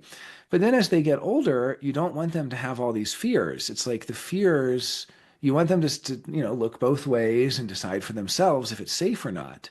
It's not just a blanket rule, don't step off the curb. It's like, oh, you can step off the curb if it's safe. And eventually, as adults, we know you look both ways and then you can walk across the street. Well, that example, he was basically saying, are we as human design readers infantilizing our clients by scaring them straight with the not self-talk, like don't step off the curb kind of thing, don't initiate, don't. I don't know if you have some comments on this, maybe. I just think it's so fascinating because when I am talking to people about their human design chart, I very rarely talk to the not self or about the not self even. Like this is the high expression, this is the low expression. What's your experience of it? And where do you want it to be? Hmm. Rather than like this is good and this is bad or you know what No, I mean? well, Because and it that's sounds like your approach is to give them a sense of personal agency, which is something I also struggled with all the no choice talk. I would always say, well, no choice is not an excuse that you don't have agency. Like you still have a massive role to play. Like I your hate that volition, phrase. if someone would say, well, I don't have will because I'm undefined ego or something, I'm like, well, you still have volition. You still have the ability to like put your desire into the world and put your identity into the world and sort of take credit for what you've done to a degree because there's still a decision that you've made, even if it's just the decision to show up. Like there's still agency there. I talk about this in the book as well, like the Yeah. sort of the head trip around no choice but making decisions and how do we navigate that. And I mean, it sounds to me like if you're giving a reading and you're telling people this is the high and low expression and which one do you want, that is very much putting the onus on them Mhm. to reflect on what they want and their desire and their volition maybe is a better word than will because will is such a charged term with ego, but it is kind of like will. It's like putting their will into the Mhm. world. Like I'm undefined ego, but I have a will. It's not like I have no will. It's kind of so, but then I've also heard people say, well, no choice. It's like a thought terminating cliche. Like, well, I have No no choice drives me crazy. yeah, exactly, exactly. It's like, well, what is this system? It's all about how you make decisions. If there's no choice, then what are we doing here? So, no, but I mean, from what you're saying, I mean, I love that kind of reading, and I think thankfully there are a lot of people out there who are really empowering others to take that. in a way, almost personal responsibility for themselves of like, if I don't like this low expression, I do have the ability to, if I want a different kind of expression, that is within my grasp and I can get there. And Yes. that's really empowering versus like, it's just the way it is. There's no choice. It'll never change. This is just, you just have to accept it. I mean, surrender is a beautiful idea or even a beautiful practice. It's just like what the way that I would always say it is like true surrender isn't just surrendering to passivity, it's surrendering to everything. It's surrendering to the fact you have to be active, you have to have agency. It's sort of like there's this great like philosophical um, sort of figure of it's Pascal's wager. And his wager was if you're forced to do something, you should pretend as though you chose to do it because then at least you will like enjoy it more and you won't be fighting against it. And so I would always kind of use that Pascal's wager and I'd be like, no, like it's not that you don't have to do anything. It's that you surrender to you have to do whatever you have to do and you just accept it without complaining. You're like, well, this is what I have to do now. Like I didn't want to write this book. I mean, obviously part of me did, but like I didn't want to have to write this book. But once I realized that I wouldn't feel comfortable in myself until I wrote this book, Mhm. that's when I surrendered to like doing the arduous task of writing the book and the reparations that would have to occur. I didn't just like surrender to like, well, just passivity. I guess I won't write it. It was like, no, I guess I have to write this book now. Like it's a lot of work, but Yeah. I guess that's what I'm doing. So, And I love, okay, so as we were talking before we started recording today, I came from another community before this, where I strongly identified with this community. It was around nutrition. I strongly identified with this community. I felt like I'd found my people, right? People who understood me, who ate organically and lived this holistic life. And I will be really honest, I got so far into that that I started seeing food as like good or bad and in a way that was unhealthy, right? mhm. Like, I mean, I even went down the keto path where it was like at one point I was fantasizing about plates of broccoli and thinking, well, that's too many carbs. And I'm like, I have never counted carbs in my life. Like, what is this, you know? And I was like, I can't do this anymore. I pulled away from it. But that community had a scandal within it and it imploded and there was no accountability, it felt like, for it. It was kind of just hushed and shoved under the rug and the community just dissolved. Like it Uh, still exists as something else now, but like all of us that were there at that beginning foundation of it were just kind of left out to wonder like, okay, well, what happened? And there was this huge sense of grief and um betrayal, I think, from my loss of that community. But it sounds like what you've done in writing this book and opening this conversation is not alienated anybody, not abandoned anybody, and not made anything wrong. You've just opened the conversation to say, hey, how are we using this? Are we using this as a tool that's beneficial to people, or are we limiting our potential by locking ourselves into this system that is meant to free us and it's actually disempowering us? I mean, I really, really, really hope that that is what has happened. I kind of know that there are some that I have not been able to do personal reparation work with due to geographical distance or just that we're more acquaintances. We don't know each other that well. That I have alienated because I have heard a lot of that feedback, and I've also made people that I have known well feel betrayed. I mean, there's been a lot of reaction and overall, I do have the belief that it is overall positive. I know that I have my own conscience feels more clear. I feel more comfortable, almost like I guess there was some truth. I know I mentioned earlier in this talk how some of the guidance I got is like, Jonah, this is all your personal thing. Like this is just your personal thing. It has nothing to do with human design. Well, the first half of that sentence is true. It is my personal thing, and it has something to do with human design. And you know, at a personal level, I have definitely alienated people where I mean, you're right. At the conference at HDHD, we have worked through it. Like everyone knew I was doing the talks at the conference. I had not announced the book. And so I think the cover and the name of the book made it even more real because before HDHD, you know, I was doing these Zooms. We did the three Zooms where I announced and talked about the schedule, and then we did one more schedule review. We also did a few like YouTube lives and Instagram lives. People knew. People knew I would be talking about the cult thing. And what I basically said is, as many of you know, I am leaving human design as a profession. I want you all to, I actually wrote a message. I put it in the schedule as sort of my, wow, we've made it 5 years. And I know that a lot of people are talking about the future of HDHD and, and basically I did say, at that point, I am going to be talking about some very difficult topics in the community. And I did my talks basically on 5 days so that people I didn't want to take away from any of the other talks and workshops. So I just was like, I'm going to be doing the same talk over and over. And like, if anybody wants to come, we're just going to do a short presentation. I actually ended up just doing it twice, and the rest of it ended up being more group discussions and things like that. And I also did some of the personality type stuff as well, because some people were interested in that. But I basically did two full human design cult talks. One where I helped out with Jeff Holman doing What Is It That We Believe, which was a group discussion on beliefs. And then I did 2 other days on personality typology, which was aimed at human design professionals. And it was not about cult, but it was very much about how do we respect the individual person and not conflate the person with the body graph. So it's sort Mhm. of like a related topic of like what's in the body graph versus who is the person, and how do we reconcile these two things so we don't just think the person is the body graph. And Mhm. so all 5 days I was doing that. And before the conference, it was very positive feedback of people coming and being like, wow, this is such great topics and I'm interested to attend. And then on the very first day, we made a couple announcements, which is Richard and Brandy taking over. Everyone was so enjoying it. And I also said, and also, by the way, my book is out. And there was definitely a bit of, I think the book went further than just the talks. Like doing the talks is one thing. The book, people were like, wow, this, some people were like, this is amazing. Some people were just excited. Some people were neutral. Some were felt a little betrayed, or are you accusing us of things?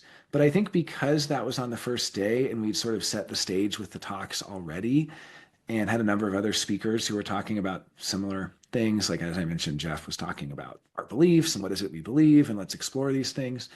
What ended up happening was we really did have like 5 days of ability to connect. And so I would have individual people come to me sort of. I didn't schedule myself for anything other than the talks each day. So I was like available all day for 5 days.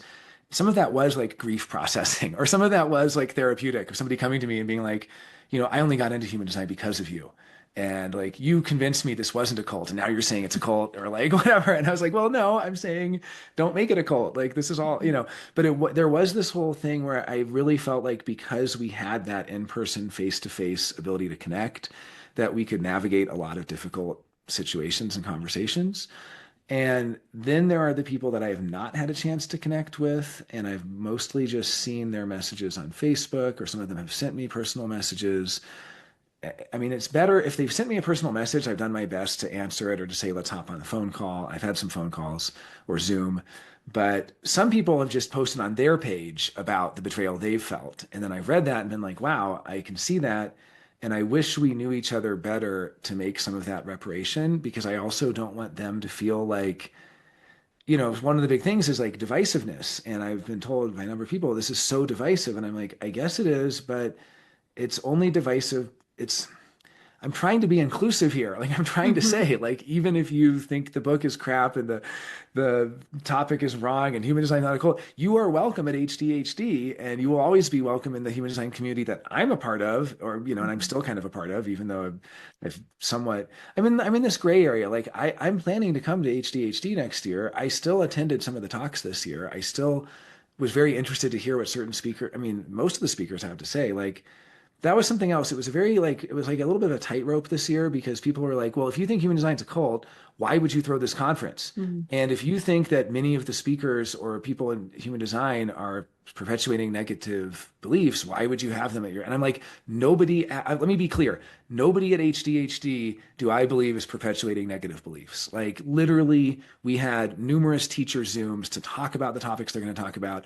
I told them about my views and I heard their views, and I have a clean conscience that every single speaker we've had here is inclusive. They've all read the attendee agreement and the principles, which talks, we had people doing gene keys. Like, there's a lot of inclusivity. The previous year as well, we had Chaitan Parkin, Karen Curry Parker, we had Dr. Eleanor Haspel Portner.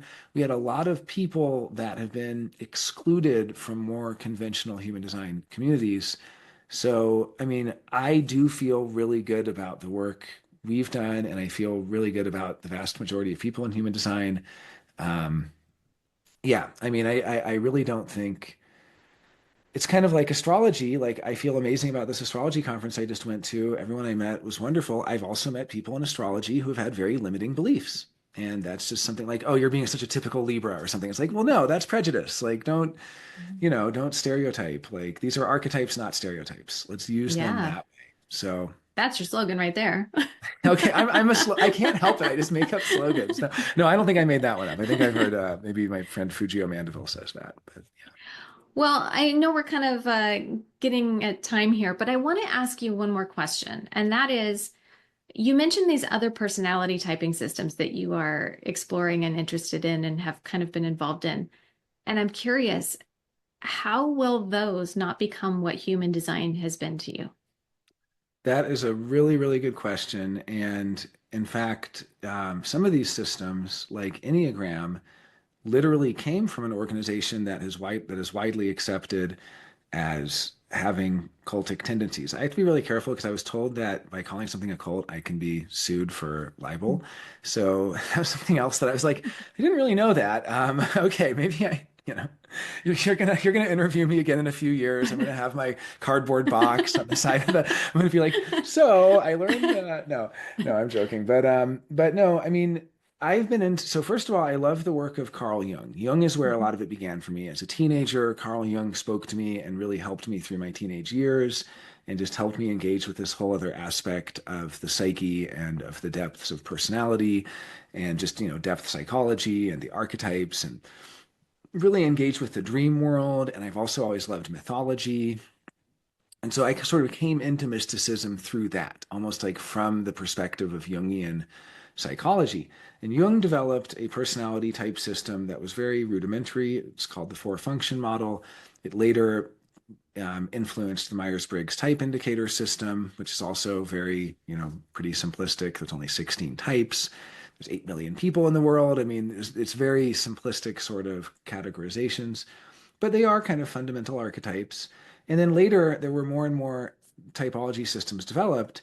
The Enneagram of personality was developed in 1968 by Oscar Ichazo, and that's the one that if you read about the Arica Institute, they basically moved to this small town of 8,000 people in Chile called Arica, where they created an intentional community, a commune. I mean, these are things that were happening in the late 60s, early 70s, but it's when I've read many interviews with people there, just as an example, I will let you be the judge if this is cultic, but to me, this is very high cultic tendency. They called Oscar Ichazo the master. They said he was a reincarnation of God himself, embodied in a human, and they were afraid to say anything at all for fear of excommunication or being expelled.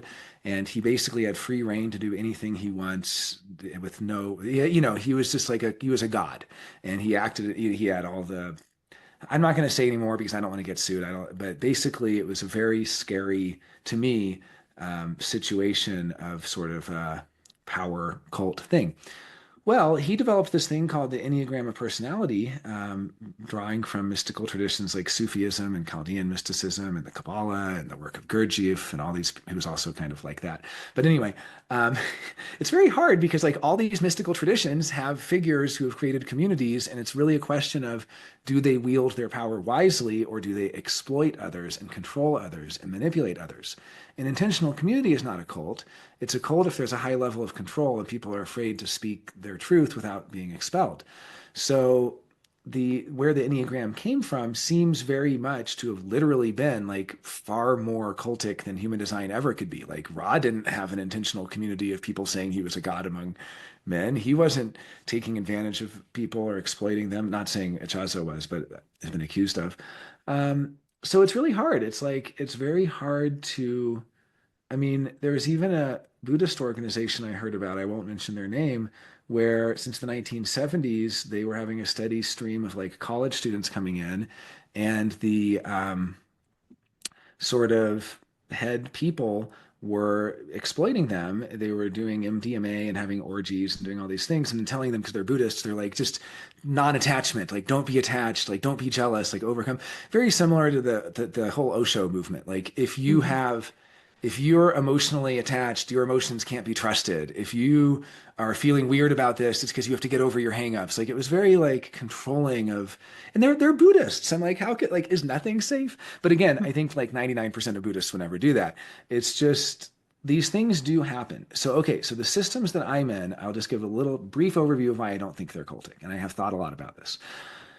One that I'm really into is called Attitudinal Psyche, and it's developed by Rob Zeke Colopy. And he's basically a guy who is just incredibly smart and just devoted his life to personality type study and research. And he basically is just like in his basement going over his research, presenting his work.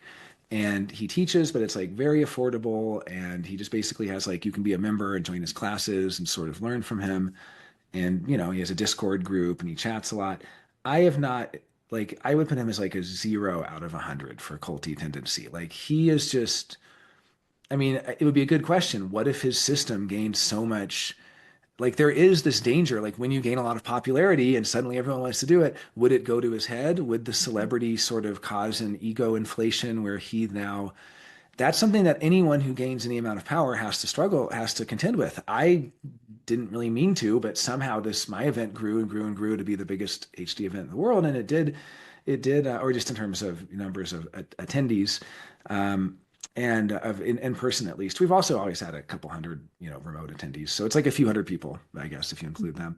But that is something where I had to ask, like, am I being a good leader? Am I taking advantage of the volunteers who help? Like, so thankfully, when I was doing my personal inventory, I was kind of like, no, I've always told volunteers do what you think is fair, and I've always made sure that they don't really work more than a couple hours for the whole event, or maybe 4, 6.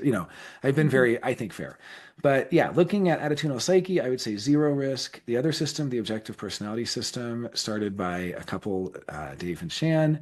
They have since separated, but they still work on the system together. I've met them, I've had dinner with them. I really don't get any power trip, control, excommunication stuff.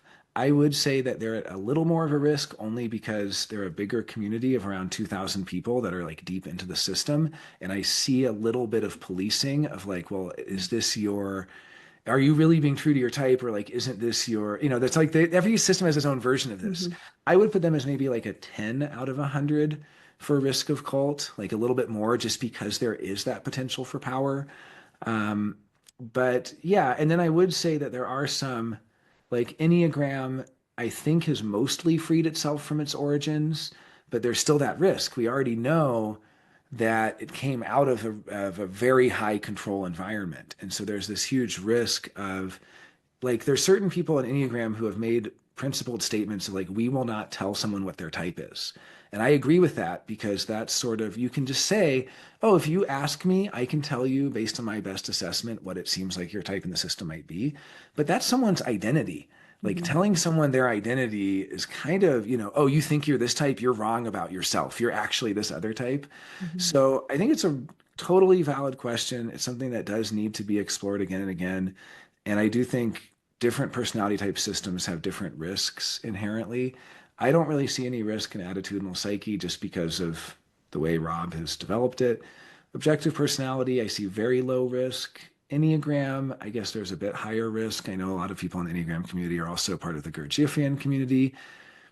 I mean, I know a lot of them. I've never personally felt controlled or personally felt like I couldn't express my disagreement for fear of reprisal.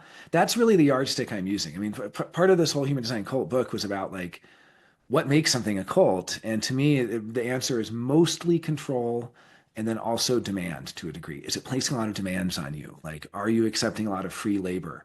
That's something I had to ask at the HD conference. Like, if I Mhm. don't get enough volunteers, they all end up working harder. And is it because I'm greedily not selling tickets? Which, by the way, HDHD has never made a profit. Just to be totally clear, it is I mean, maybe this year it may have made, I'd have to calculate it, but like we basically have just spent every dime we've made on like tote bags and Mhm. magazines and goodies and $1,000 of Cliff Bars and whatever else we get for the part for the party for the conference. But I mean, but that is a question because like when you have volunteers, are you making them work 10-hour days? Like, are you exploiting them? Are you putting huge demands on them? Are they afraid to say no because they're afraid that they'll be excommunicated from the group? Mhm. So yeah, that's So it's a great question. So let me ask you this then. Is it the system, or is it more like, are certain people more prone to it, right? Are more, for example, if you got into human design and you took it very seriously and very by the book and very much like this was what was said, or um, maybe not even you, but I've heard many people say, well, Ra said this and this is exactly how it is. And it's like we never evolve it beyond that. Is that a personality that is attracted to that, that takes it that way? Or is it so like could that be transferred, how you've used human design, could it be transferred to these systems in your Well, right, personal and work? it's a good point. Like if I've like sort of learned my lesson of some of the difficulties, could I bring that wisdom versus also if I haven't learned my lesson in certain ways, would it be out of the frying pan into the fire? And I think these are great questions. I mean, one of the things that I kind of came around to is like, yes, there probably are certain personality traits. Like if you use the Big Five Ocean, which is one of the most widely accepted personality systems, I have very high openness, and high openness probably does have some correlation to being open to believing systems that have very far-fetched claims. Um, so, I mean, developing fanatical belief probably can be understood in a certain way. However, in the chapter on cognitive biases, I also look at this interesting cognitive bias that I found, which is that we tend to want the explanation to be more personal than systemic. Mm. It's like there's a tendency among just how our mind works where if somebody had something bad happen to them, we're like, well, maybe they were walking in the wrong neighborhood, or like maybe they made the wrong choice, maybe they made the wrong decision, or even going further, identity. It's almost like, why does racism happen? Why does sexism happen? Like there is a cognitive bias that starts to be like, because of some quality within you, this thing happened whereas somebody else doesn't have that quality and it wouldn't happen. And so there is this, I forget exactly what it's called, but it's this bias of like ascribing too much importance to the person. But I do think that, there are tendencies that we personally have. Like I have heard people say, you're only going to be controlled if you want to be controlled. I don't believe that. I don't think I secretly wanted to be controlled. Also, nobody was controlling me. I was controlling myself. So like the high level of control that I experienced was completely self-imposed. Like you could argue that there were minor feedback mechanisms of like on Facebook or something or on different communities of people being like, well, that's not self or that's I mostly ignored that. I don't think that actually influenced me. I think what happened for me is I interpreted what Ross said extremely literally to the point where I had certain fanatical beliefs. Is that Ra's fault? Is it my fault? It's nobody's fault. I mean, it's kind of like definitely I don't want to put all the blame on Ra's language because obviously a lot of people like yourself and most people I meet have learned a certain amount of Ra's language and not taken it that way.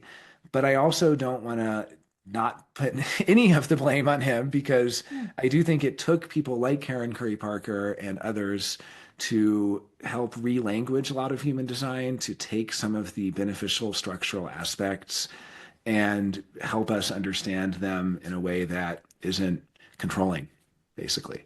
Yeah. So yeah, but that's a great question. I mean, these are questions I've been thinking a lot about. Is like, is the system controlling? Did the beliefs themselves make it culty, or is it just something humans do that they just sort of turn everything into a cult if it has enough juice in it, so to speak? Like, I mean, human design is very Yeah. juicy stuff. I mean, it is a very like so it's like it's getting us going. Like people at like human design events are like talking about like very personal, deep things and big questions. And I think anytime you're getting into this, I mean, I was very deep into critical theory and post-structuralist philosophy, and I saw some of the same tendencies there of certain thinkers that were like considered the best thinker, and then if you disagreed with them, you're accused of some other word which like Mm. puts you in a different philosophical lineage, and you're sort of outcast from their little group. And Well, and we want to belong, right? Like we're wired to want to belong. yes, absolutely. Belonging is such a huge part of it and just wanting to like be a part of it that is almost one of the causes of unconscious conformism of like if I conform, they will accept me if I say something. But then you get into like, well, how do you have a community that has a sense of belonging while also allowing for nonconformism? And I think that is the challenge and what I believe we've succeeded at HDH. I still say we, even though I've kind of handed it over, Mhm. but um, but I believe we've succeeded at HDHD. The Living Astrologies conference I just went to, I believe, was a huge success in that. I saw everyone there um, very much expressing their own views and being a part of it. It was very experiential and embodied and engaging. And like, I definitely think people do it right. It's just, it is almost this weird default where if you don't put the energy into that, it can just fall into Yeah. this conformism through inertia. It's like it's nobody's fault. It's just like what happens to organizations. There's like an organizational decay. It's one of my favorite terms. Yeah. Organizational decay, where like the bureaucracy just breaks down and like people just end up like going along with something that doesn't really have any life in it anymore. And it really takes kind of some sort of conscious effort almost to keep it fresh and to keep it real and to keep it alive. So, yeah, these are big questions. I've learned a lot these last, I guess, 4 years doing the 5 HD conferences. But yeah, it's hard to keep things real because it's so much easier to just go on autopilot and let it sort of turn into something that is, well, Ra said this, therefore we do Mhm. that.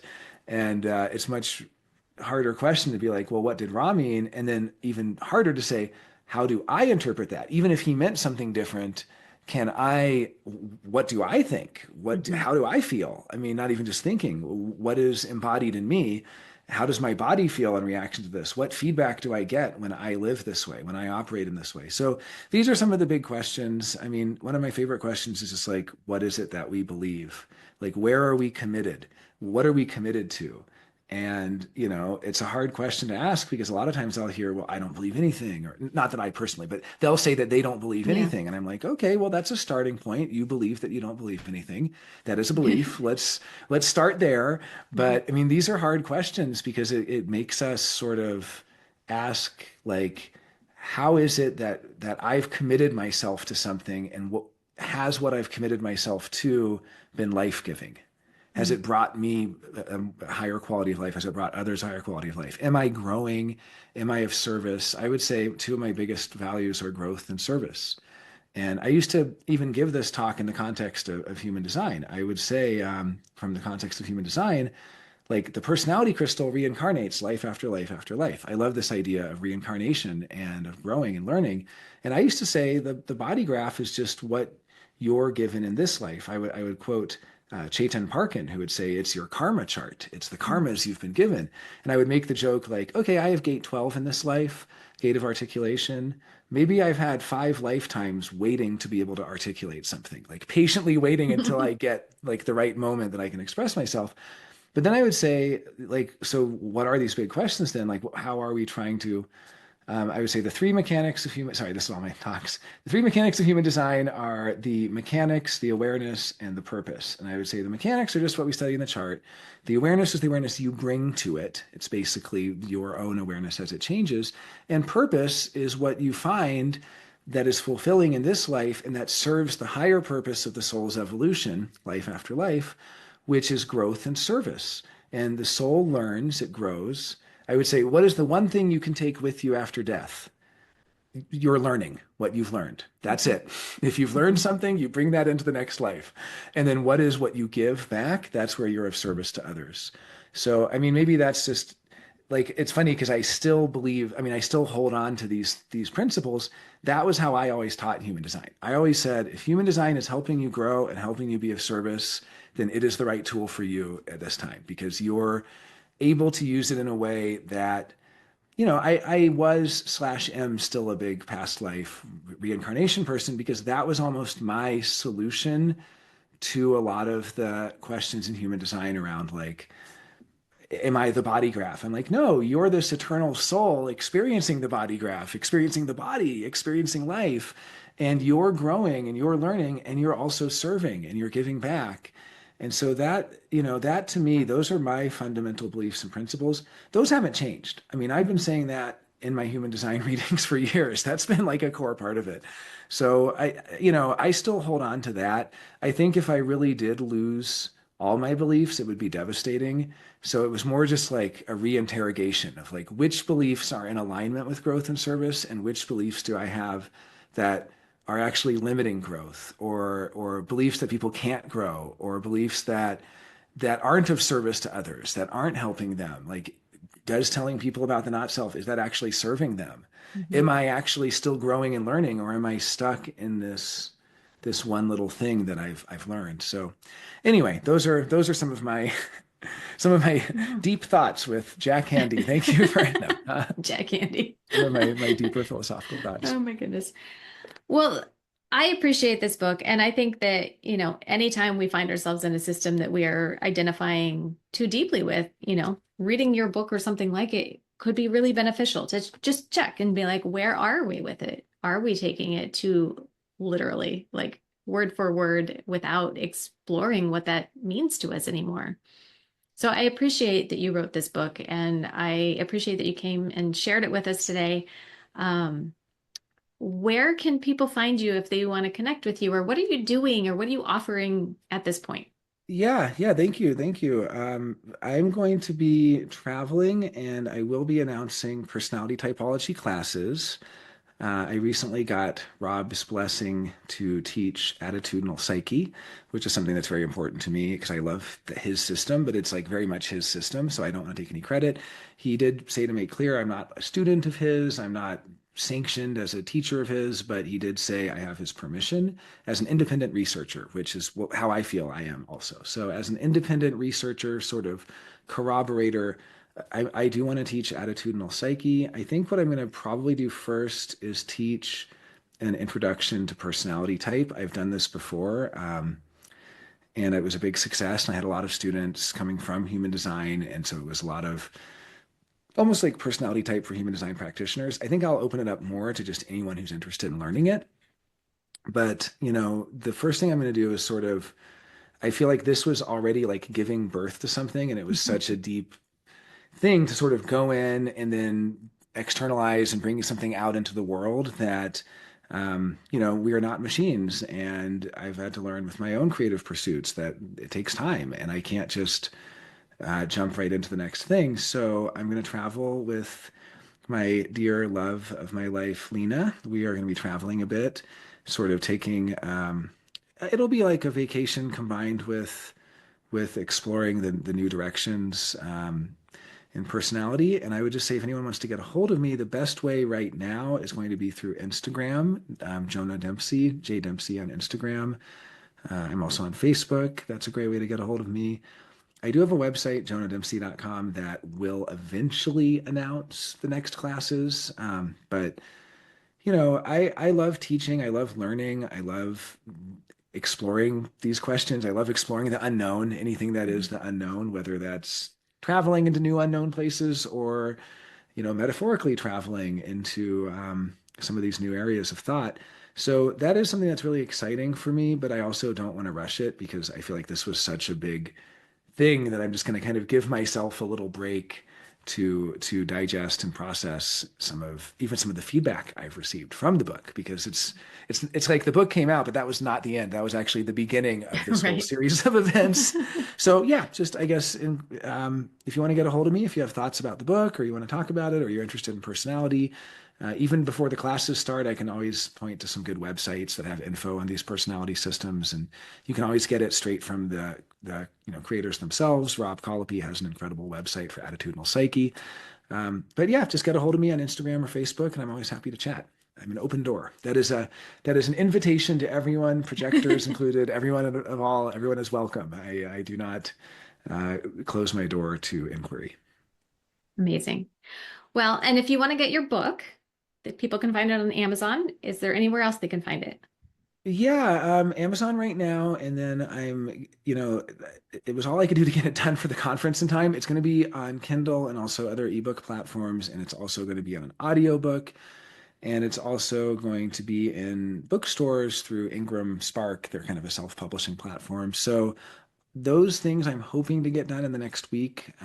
But it's just with the conference and I had kind of back-to-back conferences helping out on this Yeah. other one. I just haven't been able to do that. I know a lot of folks have said, well, I don't read print books. And I'm like, I actually, well, I love print books, but when I'm traveling and things, I read a lot of ebooks too. So yeah, but for now it's on Amazon. And yeah, if you can always message me as well if that doesn't work for you. Some people don't use Amazon, and I will just let people know when it's available on other platforms.